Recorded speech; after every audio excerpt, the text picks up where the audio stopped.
吳校長、各位老師、各位同學，早晨。我係5 C 班吳心宇，我係5 B 班唐子啊，我係3 E 班梁豐成。琴日我哋放假，你哋知唔知道係咩日子啊？梗係知道啦，琴日係香港嘅一個重要日子，就係7·1回歸紀念日啦。而家就俾我哋介紹一下啦。7·1回歸紀念日即係香港特別行政區成立紀念日。呢個係紀念1997年7月1日香港回歸中華人民共和國而設立嘅。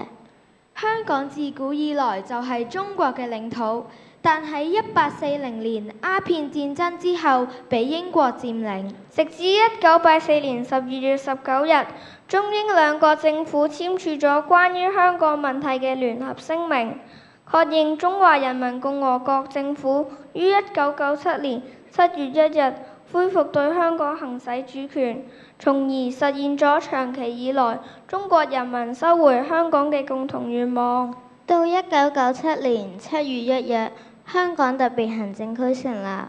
及後每年7月1日早上，行政長官會同行政會議成員及各香港特別行政區主要官員都會出席喺灣仔金紫荊廣場舉行嘅升旗儀式，亦會舉行香港特別行政區成立紀念慶祝酒會，邀請各界嘉賓出席。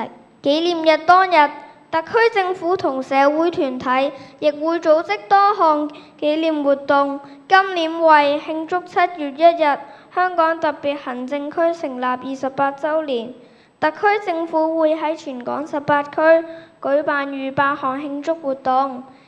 唔同行業都會推出多元化嘅優惠，俾大眾歡度喜慶日子。7·1回歸手牽手，28週年心連心，多謝各位。